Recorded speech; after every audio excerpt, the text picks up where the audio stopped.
जय हिंद, वंदे मातरम, भारत माता की जय। राष्ट्रवाद की बात प्रहार के साथ आप सभी का हार्दिक स्वागत है। दोस्तों, महाराष्ट्र में अभी एक हिंसा, जो नागपुर की हिंसा हुई औरंगजेब की मजार निकालने के विरोध में, और अभी उस पे एक्शन शुरू ही है। अभी वो मामला शांत भी नहीं हुआ तब तक दूसरा मामला महाराष्ट्र में आ गया, और ये मामला है स्टैंडिंग कॉमेडियन कुणाल कामरा की। अब कुणाल कामरा, जो कि खुद को एक कॉमेडियन बताते हैं, ठीक है, अभिव्यक्ति की आजादी और एक्सप्रेशन ऑफ कमिटमेंट, अभिव्यक्ति की आजादी के नाम पे इंसान को कुछ भी बोलने से पहले जरूर बचना चाहिए। मेरा मानना है कि कुणाल कामरा ने खास तौर से जो व्यक्तिगत पूर्व मुख्यमंत्री और तत्कालीन डिप्टी सीएम एकनाथ राव शिंदे के लिए कहा है, ये बातें पहले भी बहुत हो चुकी, और बड़े बड़े मंचों से उद्धव ठाकरे जी और शिवसेना के लोग उभाटा के विधानसभा चुनाव में घूम घूम कर 50 खोखे एकदम ओके का नारा दिया, बहुत कुछ कहा, मगर जब चुनाव में गए, जब इलेक्शन कमीशन और सुप्रीम कोर्ट से उनको राहत नहीं मिली और उनका धनुष बाण का निशान भी उनको नहीं मिला, वो एकनाथ शिंदे को मिला, तो आखिरी में उन्होंने जनता की अदालत में जाने का फैसला किया, और जनता के अदालत में मुझे जहां तक याद है अपने जीवन का सर्वाधिक जनसभाएं उद्धव ठाकरे जी और आदित्य ठाकरे जी ने किया, और एक एक जनता के बीच जाके अपने दिलों की भावना व्यक्त की, और अपने आप को प्रोटेक्ट करने के लिए कि हमने कोई गलती नहीं किया, कांग्रेस और राष्ट्रवादी कांग्रेस के साथ जाकर हमने जो किया महाराष्ट्र की जनता के लिए किया, मगर जनता जनार्दन उनकी एक नहीं सुनी, और जहां 56 सीटें 2019 में शिवसेना, संपूर्ण शिवसेना को मिली थी, अब की बार महाराष्ट्र की जनता ने शिवसेना को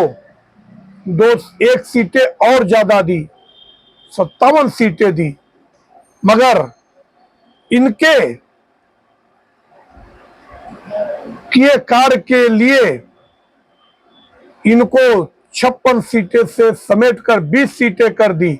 और इसका खामियाजा सबसे ज्यादा अगर किसी को मिला तो कांग्रेस को मिला, जो कि पिछली बार 44 सीटों पर थी कांग्रेस, अब की बार सिमट के महज 15 सीटों पर आ गई। और वही दूसरी तरफ शरद पवार जी को, जो कि पिछली बार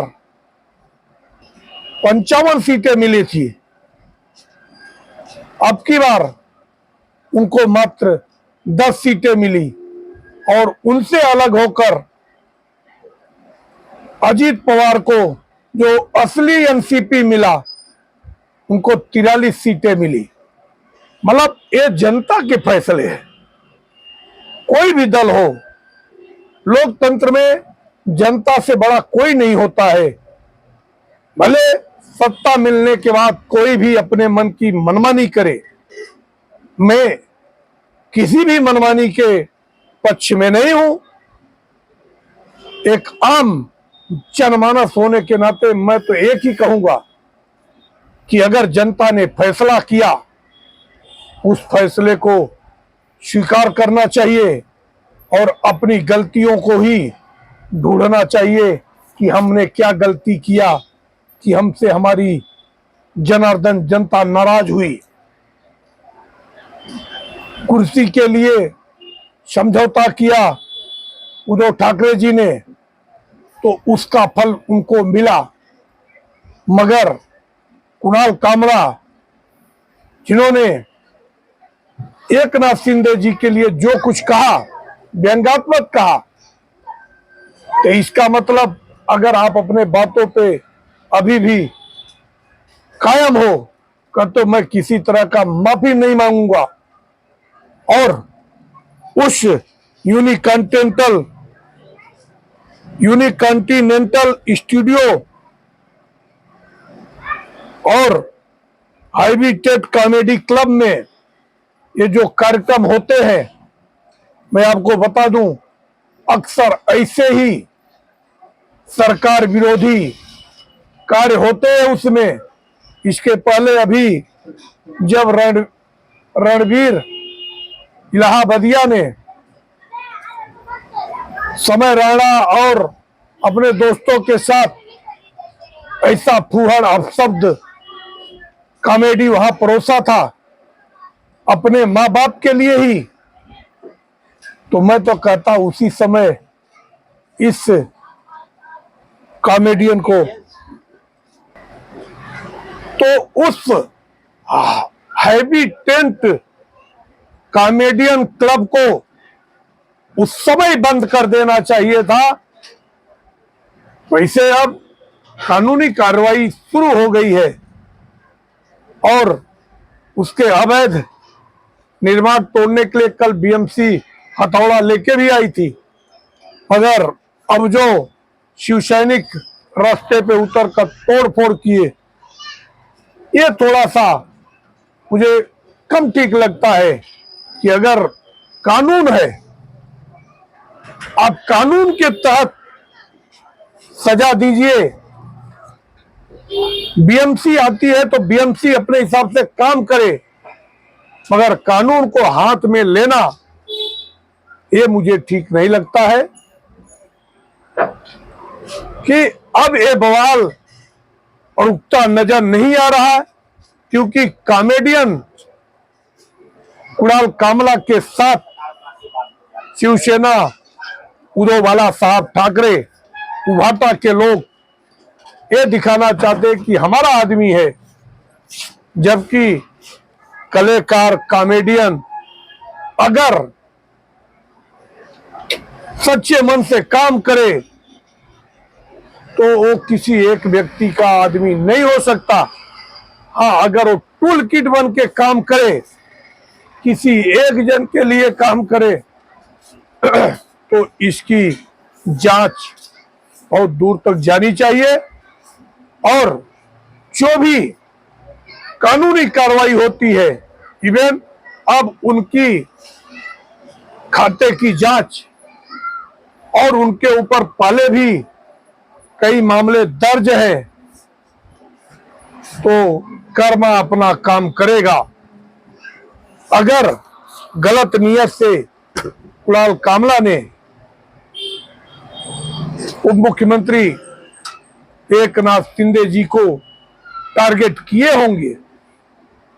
तो उसका नतीजा उन्हें जरूर मिलेगा। बाकी कानून को किसी को भी हाथ में लेने की इजाजत नहीं होनी चाहिए। जैसा लोग धमकी दे रहे हैं कि सड़कों पे आकर हम मुंह में कालिख लगा देंगे या इनको यहां से घर से निकलना, तो ये तालिबानी शासन नहीं होना चाहिए। कानून के तरीके से जितने फैसले हों वो हमारे लिए भी स्वागत योग्य होता है और हम उसके साथ हैं। आप लोगों को अगर हमारा विश्लेषण सही लगे तो आप कमेंट सेक्शन में आके अपने विचार भी रखें और हमारे चैनल को सब्सक्राइब करें। जय हिंद, वंदे मातरम, भारत माता की जय।